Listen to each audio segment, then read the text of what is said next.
अपेक्षांचं बजेट या संदर्भामध्ये अधिक चर्चा करण्यासाठी आपल्या सोबत यावेळेला जोडले गेलेले आहेत ज्येष्ठ कृषी अर्थतज्ञ बुधाजीराव मुळीकजी, अर्थतज्ञ चंद्रशेखर नेनेजी, डॉक्टर अविनाश भोंडवे आहेत आरोग्य विश्लेषक, त्यानंतर प्रदीप पेशकार आहेत भाजपचे नेते आणि अच्युत गोडबोले जे आहेत अर्थतज्ञ। सुरुवात आपण कृषी क्षेत्रापासून खऱ्या अर्थाने आता करूयात। बुधाजीराव मुळीकजी यापूर्वीच सांगण्यात आलेलं होतं की यंदा अर्थव्यवस्था जी आहे ती सांभाळण्याचं काम हे कृषी क्षेत्राने केल्याचं देखील आर्थिक पाहणी अहवालामध्ये म्हणण्यात आलेलं होतं आणि त्या दृष्टीने त्याला प्राधान्य देऊन किती प्रकारचं प्रावधान या बजेटमध्ये करण्यात आलेलं आहे, या अर्थसंकल्पात करण्यात आलेलं आहे। आपण समाधानी आहात का आणि किती मार्क्स देणार आहात? पहिलं मी समाधानी अजिबात नाहीये। बरं, कारण असं आहे की शेतकऱ्यांनी जगवले बरोबर आहे, कारण नाहीतर यांना खायला काय होतं कोरोना काळामध्ये। अरे सगळीकडे तुमचं लॉकडाऊन होतं, ते लॉक ओपन फक्त शेतातच होतं ना त्यांच्या, म्हणजे सगळ्यात कमी पेशंट खेड्यातच होते ना। आणि त्यावेळी ज्यावेळी त्यांनी बंद केला 22 मार्चला म्हणजे 20 साली, त्यावेळी त्याचं दूध, त्याची अंडी, त्याचा भाजीपाला हा शहरावरती येऊन खराब झाला ना बिचारांचा।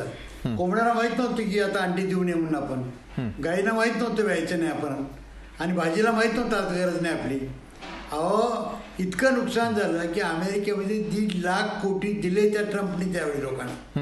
हे तुम्हाला का सांगतोय मी, त्यातनं शेतकरी थोडा सावरला सुरू झाल्यानंतर तेवढ्यात प्रचंड पाऊस अवेळी, शेत 3 फूट तुटलं ना खाली।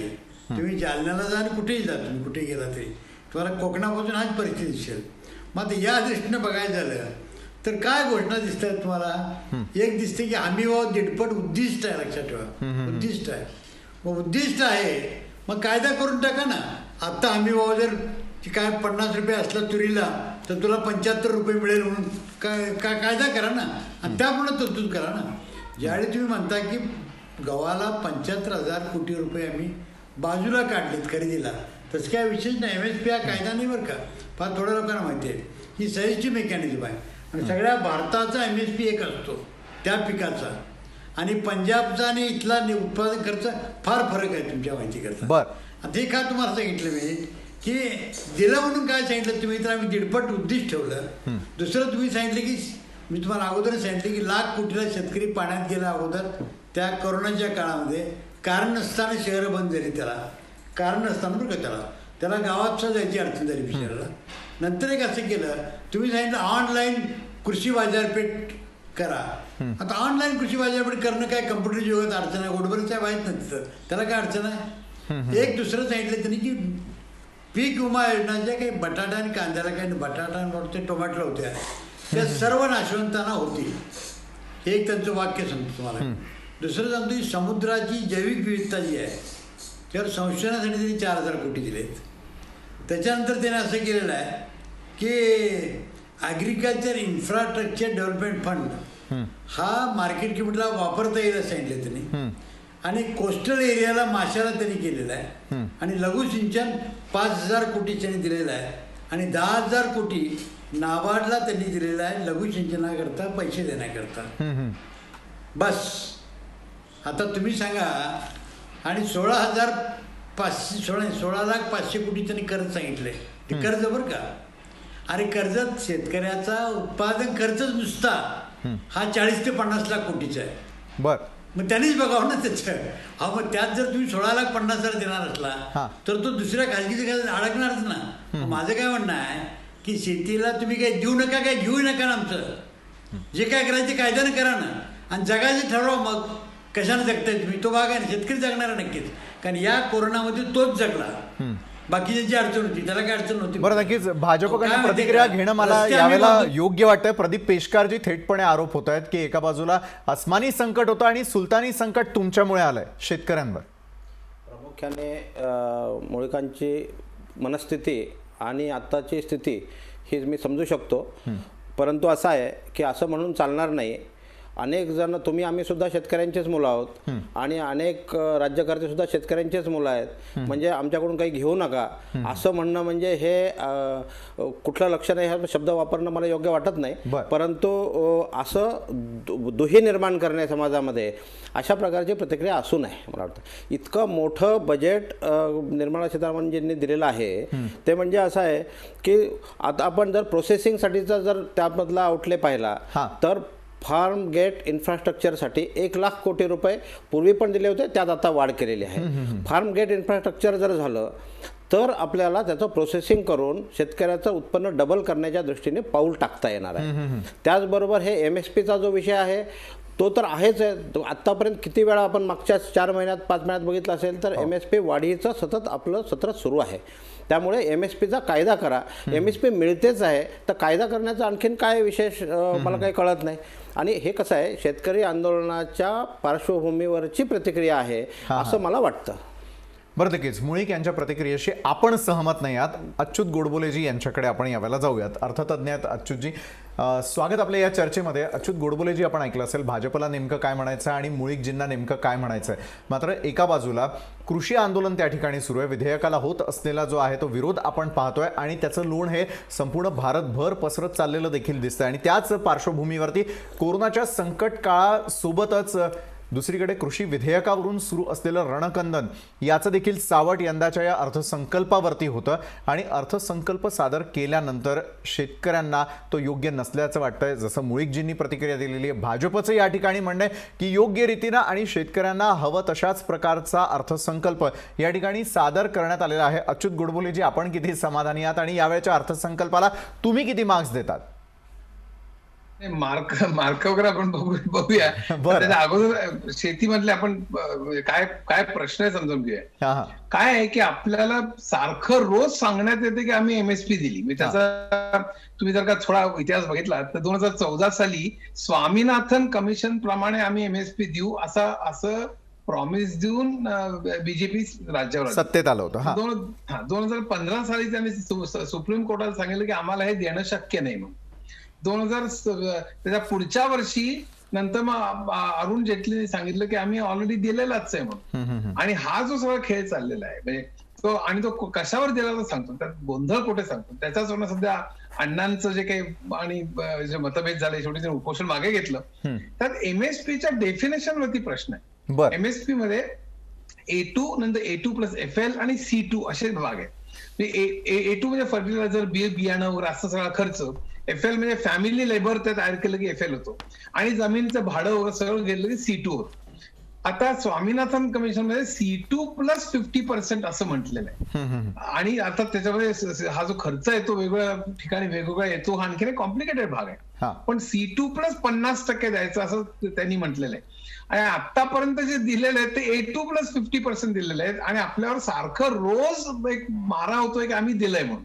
तर मला स्वतःलाच वाटतं तर का की ढोबळ मनाने सांगायचं तर शेती आता जे संघर्ष चालू आहे त्या दृष्टीने की APMC किंवा MSP हे पूर्वीचं जे स्ट्रक्चर आहे ते सगळ्यात चांगलं आहे असं मला मुळीच वाटत नाही. कारण MSP मुळे फक्त MSP दिली ती पण फक्त तांदूळ गव्हाला दिली तर त्यामुळे उलट पंजाबमध्ये लोकांनी भरमसाठ उत्पादन केलं, तर बरीच खतं वापरली, जमिनीचं खूप नुकसान झालं, पर्यावरणाचं नुकसान झालं, स्टबल बर्निंग झालं. आणि हे शेतीला पर्यावरणाला योग्य नाही असं माझं मत. त्यांना या धान्यापासून इतर धान्याकडे आपल्याला आकर्षित करण्याकरता काहीतरी आम्हाला अपेक्षित होतं या बजेटमध्ये की त्यांना इतर धान्य कसं पिकवावं त्याच्याकरता काय इन्सेंटिव्ह आहे इतर धान्याकरता. हे जर का केलं तर आपलं पर्यावरणाचंही रक्षण होईल. आणि APMC मध्ये खूप दोष आहेत, त्यात बऱ्याच लेव्हल्स आहेत, त्यामध्ये करप्शन आहे. ही गोष्ट मला पूर्ण मान्य आहे. पण APMC पूर्ण नष्ट करावेत का आता मुळीच नाही. म्हणजे जसं छप्पर गळकाय म्हणून छप्परच काढून टाकावं, म्हणजे पाऊस धो पडेल ना, छप्पर दुरुस्त करा.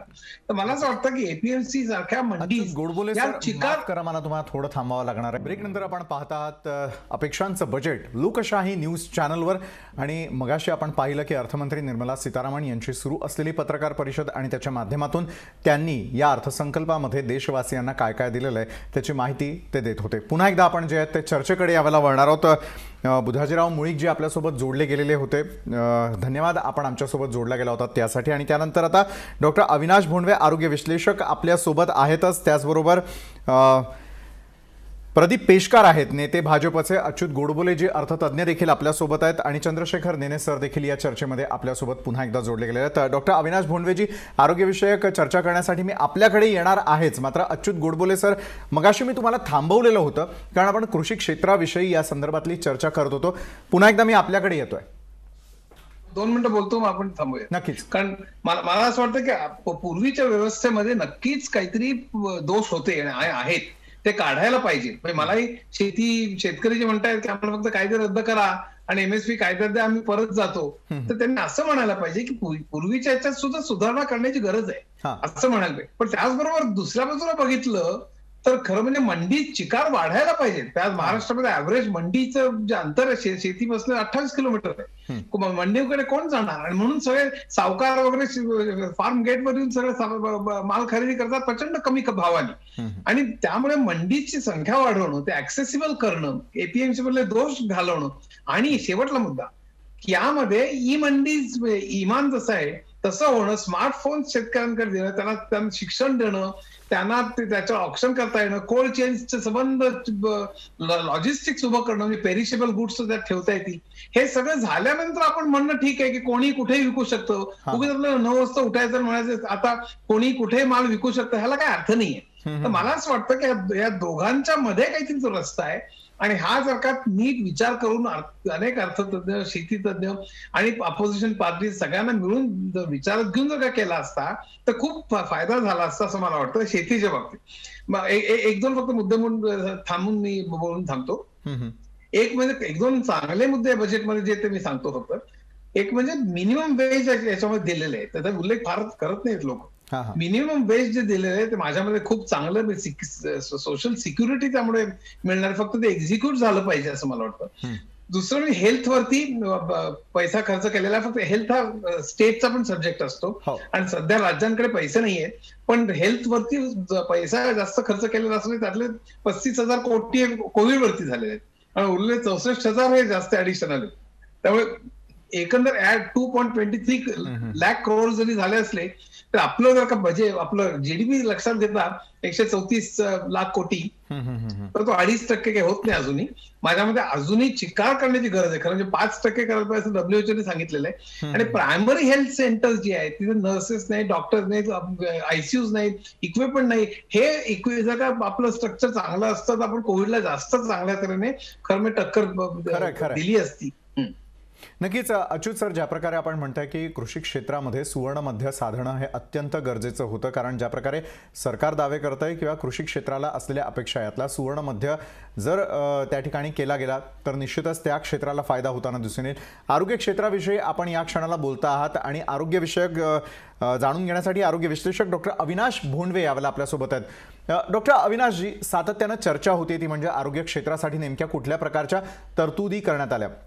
कृषी क्षेत्रानं जरी यावेळेला संपूर्णपणे सांभाळ करून घेतला असेल तर आरोग्य क्षेत्राकडे दुर्लक्ष करून चालणार नाही, कारण कोरोनाच्या संकट काळामध्ये कोरोना योद्धे म्हणून आरोग्य सेवकच समोर आलेले होते. म्हणजे डॉक्टर्स असतील, नर्सेस असतील किंवा मग सफाई कर्मचारी असतील, सगळेच जण या ठिकाणी होते. मात्र आर्थिक सर्वेक्षण अहवालातला एक मुद्दा मला आवर्जून आपल्याला विचारावा असं वाटतो की जो डेथ रेट होता तो वाढण्यामागं मुख्य कारण म्हणजे आरोग्य व्यवस्थेत असलेल्या सुविधा हे कारण नसून त्याचा जो दर्जा आहे तो राखला गेला नाही आणि त्यामुळे सर्वाधिक मृत्यू दर जो आहे तो भारतामध्ये असल्याचं बोललं गेलेलं होतं. त्यामुळे आरोग्य क्षेत्रासाठी हे बजेट कशा प्रकारचं आहे असं आपल्याला वाटतं? किती मार्क्स तुम्ही देणार आहात? सर्वात प्रथम तुम्ही ही चर्चा सुरू केलीत आणि आता जो मुद्दा मांडलात हा खरोखर योग्य मुद्दा आहे की भारतामध्ये जो मृत्यूदर होता हा इथल्या आरोग्य सेवांच्या अभावांबरोबरच आरोग्य सेवेचा दर्जा थोडा कमी पडत होता, त्यामुळे होता. आणि हा दर्जा जो होता हा डॉक्टरांकडून नव्हता तर सर्वसाधारणपणे सरकारी क्षेत्रामध्ये जे इस्पितळांचा दर्जा आहे त्यामुळे होता. आजच्या या बजेटमध्ये आपण जर विचार केला तर एक मुख्य गोष्ट लक्षात येईल की आज असं वारंवार सांगितलं जात आहे की 137% ह्या वर्षीचं बजेट वाढवलेलं आहे आरोग्य क्षेत्रासाठी. एक लक्षात घ्या, मागच्या वर्षीपर्यंत 94,000 कोटी जे बजेट होतं हे आज 2,23,846 कोटी रुपये केलेलं आहे आणि हा 137 कोटींचा फरक किंवा वाढ आहे, 137% वाढ आहे. पण ही जे 94,000 कोटी किंवा 1 ते 1.15% GDPच्या देणं हे गेले 73 वर्षाची परंपरा होती. गेल्या 73 वर्षात भारत कुठल्याही पक्षाने, कुठल्याही भारत सरकारने आरोग्य क्षेत्रासाठी भरीव तरतूद केली गेली नाही आणि त्यामुळं निग्लेक्टेड राहिलेली, दुर्लक्षित राहिलेली जी आपली आरोग्य व्यवस्था आहे ही या कोरोनाच्या काळामध्ये हा सगळा प्रश्न ऐरणीवर आला. आणि या दृष्टीने जर आपण पाहिलं तर ह्या बजेटमध्ये माननीय पंतप्रधानांनी आता सांगितलं की हे आमचं आत्मनिर्भर बजेट आहे. माननीय निर्मला सीतारामन यांनी हे बजेट करताना याच्यामध्ये त्यांनी वाढ केलेली आहे. पण मला खेदाने असं म्हणावं लागेल की इच्छा आहे पण शब्द आणि कृती यांच्यामध्ये खूप फरक आहे. आपण एक पाहूया की हे जे बजेट आता साधारणपणे वाढवलेलं आहे हे 2.5% जातं GDPच्या. ते प्रत्यक्षात 5% पाहिजे होतं. याचं कारण असं आहे की हा संपूर्ण गेल्या 73 वर्षाचा बॅकलॉग आहे. दुसरी गोष्ट अशी की जर आपण 2.5% जर दिलेलं असेल तर किमान येत्या पुढील 3 वर्षात आपण या पद्धतीने वाढवणार आहोत याबद्दलचा त्याच्यामध्ये उल्लेख हवा होता की जो यामध्ये नाही आहे. आणि तिसरी एक सर्वात महत्वाची गोष्ट म्हणजे जर आपल्याला आत्ताचं जे बजेट अलोकेशन आहे हे कमी पडत असेल तर ज्या पद्धतीने इतर क्षेत्रामध्ये म्हणजे 2 वर्षापूर्वी स्वच्छ भारत अभियान यासाठी 0.25% जो सेस लावला होता अशा पद्धतीचा एखादा आरोग्य सेस लावला असता तर तो भारतीय लोकांनी, करदात्यांनी आनंदाने भरला असता किंवा या पद्धतीचे आरोग्याचे बॉन्ड्स काढले असते तर कुठल्याही प्रकारे भांडवली किंवा जे काही जमा आहे ती मिळवण्यासाठी थोडे प्रयत्न अजून करायला पाहिजे होते. ते दूरदर्शी ठरले असते आणि येत्या 3 किंवा 5 वर्षातला आउटले आपल्याला काढायला पाहिजे होता. दुसरा मुद्दा जो आहे तो आरोग्य सेवांच्या बाबतीत केलेल्या तरतुदींचा. आज आपल्याला कल्पना असेलच की भारताची किंवा कुठल्याही जगातली जी सेवा असते ही 3 स्तरांवर केली जाते. एक म्हणजे प्रायमरी हेल्थ सेंटर किंवा प्राथमिक सेवा, दुसरी म्हणजे सेकंडरी सेवा आणि तिसरी म्हणजे टर्शरी सेवा. यामध्ये प्राथमिक आरोग्य केंद्रांमध्ये 17,000ची भर टाकणार हे जाहीर केलं ही खरोखरच चांगली गोष्ट आहे. परंतु आता सद्यस्थितीत जी आरोग्य केंद्र किंवा उपकेंद्र आहेत त्यांची परिस्थिती अत्यंत भयानक आहे. तिथे इन्फ्रास्ट्रक्चर नाही. एखादा खेडेगावातली व्यक्ती ज्या वेळेला त्या प्रायमरी हेल्थ सेंटरला जाते त्यावेळेला तिथं त्याला उपचार मिळत नाही. तिथं अनेकदा औषधं नसतात, लसी नसतात किंवा प्राथमिक काही आजार असतील तर त्यासाठी त्याला पुढं तालुक्याच्या गावी किंवा जिल्ह्याच्या गावीच जावं लागतं. ही परिस्थिती बदलायला हवी होती. ही प्राथमिक आरोग्य केंद्रांमध्ये इन्फ्रास्ट्रक्चर म्हणजे आतली सर्व तरतूद कित्येक ठिकाणी आज तिथे बाळंतपणा होतात पण त्याची सोयही नीट नसते. तिथे पाण्याची सोय नसते. तिथे इतर जे आपले प्रायमरी सुविधा आहेत त्यांचीही सोय नसते. दुसरी गोष्ट डिस्ट्रिक्ट लेवलच्या हॉस्पिटल्समध्ये आज कोरोनाच्या ह्याच्यामध्ये गेल्या वर्षभरात एक आपल्या असं लक्षात आलं की महाराष्ट्रात सुद्धा की मार्चमध्ये सुरू झालेली 7 एप्रिलमध्ये ही सर्व सरकारी रुग्णालयांची संख्या, त्यांच्या खाटांची संख्या कमी पडली. ह्या रुग्णांसाठी ज्यावेळेला भारत स्वतंत्र झाला त्यावेळेला 50 कोटी भारताच्या आसपास लोकसंख्या होती. आज 130 कोटीच्या पुढे गेलेली आहे. एवढ्या 2.5 पटींनी लोकसंख्या वाढूनही भारतातल्या आपल्या ज्या शासकीय रुग्णालयं आहेत, सरकारी रुग्णालय आहेत त्यांच्यामधली खाटांची संख्या तेवढ्या प्रमाणात वाढली नाही. त्या दृष्टीने आणि डॉक्टर अविनाश या संदर्भामध्ये प्रदीप पेशकारजी मी आपल्याकडे तर येणार आहे, मात्र डॉक्टर अविनाश भोंडवेजी मगाशी तुम्ही म्हणत होतात की जी असलेली सध्याची परिस्थिती आहे त्यामध्ये रुग्णांची संख्या जास्त किंवा लोकसंख्या जास्त आणि त्या प्रमाणामध्ये डॉक्टर्स असतील किंवा आरोग्य यंत्रणेमध्ये काम करणाऱ्या व्यक्तींची संख्या ही कमी असल्याचं देखील आपण यापूर्वी पाहिलेलं होतं. हा धक्कादायक प्रकार घडल्यानंतर आपल्याला काय वाटतं, म्हणजे कुठल्याही प्रकारची आरोग्य व्यवस्था देताना त्या ठिकाणी काम करणारे कर्मचारी योग्य रीतीने प्रशिक्षित असणं हे अत्यंत आवश्यक आहे. भंडाऱ्यातला प्रकार असेल किंवा यवतमाळ मधला प्रकार असेल, लोकांच्या जीवाशी खेळून चालणार नाही आपल्याला. डॉक्टर आपण म्हणताय ते अगदी बरोबर आहे. ही जी आता आपण यवतमाळची घटना विशद केली याच्यामध्ये एक साधी गोष्ट आहे की हे जे डोस देणं असतं, आता काल हा पल्स पोलिओचा राष्ट्रीय दिवस होता आणि हे जे आहे याचं पूर्ण प्रशिक्षण झालेलं असतं आणि आरोग्य सेवक हा डोस देत असतात. आणि साधी गोष्ट आहे की पोलिओचा जी वायल असते ते आपण डोस देतो ते अगदी छोटी वायल असते आणि तोंडाने द्यायची असतात. सॅनिटायझरच्या बाटल्या इतक्या छोट्या कधीच नसतात. त्याच्यामुळे कसं गेलं हा एक फार मोठा प्रश्न आहे. आणि यामध्ये सरळ सरळ आपल्याला दिसतंय की त्या सेवकाचं किंवा सेविकेचं प्रशिक्षण योग्य झालं नाही किंवा तिला चुकीची माहिती दिली गेली. आणि ही खरोखरच दुर्दैवी घटना आहे. नक्कीच. आपण नेमका याच मुद्द्यावर मागाशी होतो की प्रायमरी हेल्थ सेंटर जी आहेत भारतातली ही जास्ती सक्षम, तिथलं इन्फ्रास्ट्रक्चर आणि बाकीची सेवा जी आहे ही जास्ती चांगली व्हायला पाहिजे. बरं, नक्कीच हे कधी होणार आहे? भाजप नेते प्रदीप पेशकार आपल्यासोबत आहेत. प्रदीपजी, कधी हे सगळे बदल आपल्याला पाहायला मिळतील? राज्यातच नव्हे तर देशभरात अशा घटना अनेक वेळेला होताना दिसतात आणि आपण फक्त यावरती चर्चा करतो. प्रत्यक्ष कृती कधी? खरं तर यामध्ये आत्ता आपण आरोग्य क्षेत्रात एवढ्या चांगल्या योजना आणि एवढं चांगलं इन्फ्रास्ट्रक्चर देण्याचा निर्णय आत्ता निर्मला सीतारामनजी मॅडमनी घेतलेला आहे. परंतु धक्कादायक बातमी भंडाऱ्याची आपण आत्ता विसरणं शक्य नाही आहे, परंतु एक महिना लोटतोय तोच ही एक धक्कादायक बातमी आत्ता समोर येऊन ठेपलेली आहे. म्हणजे दो बूंद जिंदगी के असं म्हणून जो विषय सुरू झालेला पोलिओचा, त्याचं उच्चाटन करता करता दो बूंद निष्काळजीपणाचे असा प्रकार झालेला आहे. मला वाटतं आरोग्यमंत्र्यांनी अतिशय कडक कारवाई तातडीने केली पाहिजे, अन्यथा अशा घटना जर परत घडतील तर आरोग्यमंत्र्याचाच राजीनामा मागण्याची वेळ पडेल. 24 तास झाले तरीही अजून कुणावर कारवाई नाही आणि आत्ता वडेट्टीवार मंत्री महोदय म्हणतात की अजून 2 दिवसांनी कारवाई करू. म्हणजे हे चाललंय काय? म्हणजे असंवेदनशीलतेचा कळस आहे. हा असंवेदनशीलतेचा कळस आहे. त्यामुळे मला वाटतं की ठाकरे सरकारने यामध्ये आत्मपरीक्षण करण्याची गरज आहे. लहान मुलांच्या जीवाशी खेळू नका, हे शाप तुम्हाला फार महागात पडतील. नक्कीच शाप महागात पडतील, आपण असे यावेळेला म्हणतात. पुन्हा एकदा आपण अर्थविषयक चर्चा जी आहे त्याकडे वळणार आहोत आणि चंद्रशेखर नेने सर, मी आपल्याकडे येतो. मगासपासून जी चर्चा सुरू आहे, कृषी क्षेत्र झालं, आरोग्य क्षेत्र झालं, उद्योजक झाले, सगळ्यांशी बोलून झाल्यानंतर एक प्रश्न महत्त्वाचा मला तुम्हाला विचारावासा वाटतो आणि तो म्हणजे यावेळेचा अर्थसंकल्प नेमका कुणासाठी आहे? तुमच्या आमच्यासाठी आहे की नेमका कुणासाठी तो सर्वांसमोर मांडण्यात आलेला आहे? फार चांगला प्रश्न विचारलात. आपण अनेक वेळा सांगत असतो की भारत हा जगातल्या सर्वात जास्त तरुणांचा देश आहे, परंतु आपण पाहिलं तर आपले बहुसंख्य लोक अजून सुद्धा मला वाटतं 1980 वगैरे या ह्याच्यातच अडकलेले दिसतात. हा अर्थसंकल्प माझ्यासारख्यांकरता नाही, तुमच्यासारख्यांकरताही नाही, हा पुढच्या पिढीकरता आहे. 19 ते 25 ही जी पिढी आहे त्याच्याकरता हा अर्थसंकल्प आहे. हे जर आपण समजून घेतलं तर या अर्थसंकल्पाचं स्वरूप आपल्याला कळेल.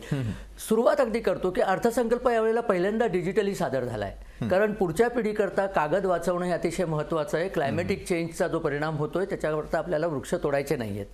ते उदाहरण स्वतः सरकारने घालून दिल्यानंतर बाकी लोक फॉलो करतात, ही पहिली गोष्ट.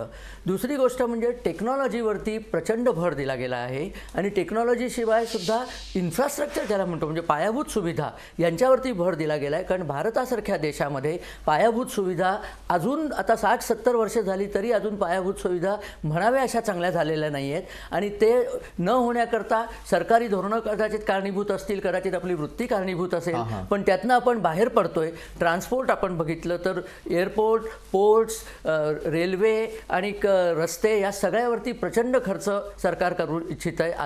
आधी केलाच आहे ना, आता करतच आहे. कारण त्याच्यात आणखीन एक अनुस्यूत आहे. हे जे 19 ते 25 मी म्हटलं, कोविडमधनं ते बाहेर आलेत पण त्यांना नोकऱ्या नाही आहेत, नोकऱ्या त्यांच्या आहेत त्या गेल्यात किंवा नवीन नोकऱ्या मिळत नाही आहेत. त्या लोकांकरता हे पायाभूत प्रकल्प अतिशय महत्त्वाचे असतात. हे पायाभूत प्रकल्प हा एक भाग झाला. तसंच आपल्या शेती क्षेत्रात बऱ्याच लोकांना नोकऱ्या मिळतात, त्यामुळे शेती क्षेत्राचं आधुनिकीकरण हे अत्यंत आवश्यक आहे. जुन्या विचारांना पुढे आपल्याला निघायचं आहे आणि ते करण्याकरता या अर्थसंकल्पामध्ये माझ्या मते पुरेशी काळजी घेतली आहे. अजूनही कितीतरी करता येईल, यात वादच नाही. अहो, केव्हाही तुम्ही चांगल्या गोष्टी केल्या की अजून चांगलं करता येईल हे तर आहेच, परंतु सरकारची अर्थसंकल्प हा रुपये आणि पैसे नसतो, सरकारचं व्हिजन याच्यात असतं. आणि माझ्या मते यात सरकारचं व्हिजन हे अतिशय क्लिअर आहे की पुढच्या पिढीकरता हा अर्थसंकल्प करायचा आहे. पुढचा समर्थ भारत जो आता होऊ देणं हे माझ्या मते कोणाच्याही हातात नाही आहे. आपली प्रगती सुरू आहे. आज पर्चेसिंग पॉवर पॅरिटीमध्ये भारताची अर्थव्यवस्था ही 3ऱ्या क्रमांकाची अर्थव्यवस्था आत्ताच झालेली आहे. IMFनी सांगितलेलं आहे की आपला जो ग्रोथ रेट आहे तो 11.5%, जो इतर कुठल्याही देशापेक्षा पुष्कळ जास्त आहे. आपल्या मागे जे चीन आहे ते 8.5% आहे. या सगळ्यांचं चिन्ह एकच दाखवतं की भारताची प्रगती आता घोडदौड सुरू झालेली आहे. त्या घोडदौडीला ऊर्जा पुरवणं, त्या घोडदौडीला संसाधनं देणं हे काम या अर्थसंकल्पाने व्हायला पाहिजे. अर्थसंकल्प उत्तमच आहे, परंतु त्या अर्थसंकल्पाचं जे इम्प्लिमेंटेशन आहे ते सुद्धा तितकंच उत्तम व्हायला पाहिजे. यात एकच चांगली गोष्ट म्हणजे आत्तापर्यंत तरी मोदी सरकारचा इम्प्लिमेंटेशनबद्दलचा प्रोग्रेस कार्ड आहे ते समाधानकारक आहे. याहूनही चांगलं करता येईल. वादच नाही. आता ही मगाशी जी ही ब्रेकिंग न्यूज नाही आहे, ही हार्ट ब्रेकिंग न्यूज आहे. ही आपण बघितली की साध्या साध्या गोष्टींमध्ये सुद्धा आपल्याला कितीतरी काळजीपूर्वक गोष्टी करण्याची गरज आहे. पण एवढा मोठा देश आहे, या गोष्टींकडेही लक्ष दिलं पाहिजे. परंतु या प्रकारच्या अर्थसंकल्पाने आपल्याला घोडदौडीला एक बळ मिळतं आहे आणि हा गेम चेंजर अर्थसंकल्प आहे, हे मी मुद्दाम नमूद करतो. कारण आपण अजूनसुद्धा अर्थसंकल्पावरती मागच्या अर्थसंकल्पाच्याच गोष्टींनी विचार करतोय. आपण त्यातनं बाहेर पडणं अतिशय आवश्यक आहे. आपण आता वेगळ्या युगात प्रवेश करतोय. आपल्या तरुणाईकरता आपल्याला काम करायचं आहे. ही भावना सरकारच्या मनामध्ये आहे आणि ती अर्थसंकल्पात प्रतिबिंबित झालेली आहे. अगदी घरासारखं उदाहरण घ्या.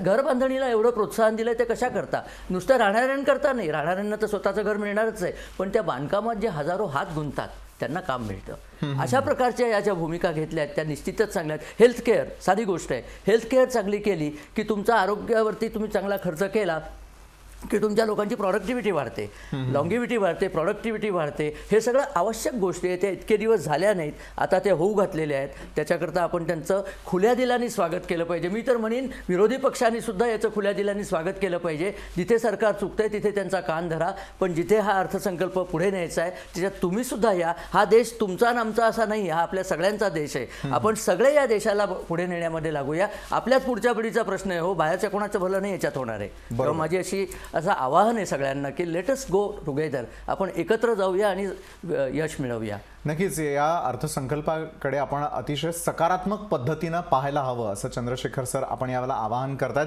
खऱ्या अर्थानं हे सकारात्मक आहे का किंवा कशा प्रकारची पावलं सरकार उचलणार आहे हे देखील जाणून घेण्यासाठी प्रदीप पेशकारजी यांच्याकडे आपण जाणार आहोत. त्याचबरोबर अच्युत गोडबोले सर देखील आपल्यासोबत असतीलच आणि डॉक्टर अविनाश भोंडवे देखील या चर्चेमध्ये असतील. मात्र धन्यवाद चंद्रशेखर नेने सर, वेळ काढून आपण आलात आणि आमच्या या चर्चेमध्ये सामील झालात त्यासाठी. हे चर्चा आणि चर्चा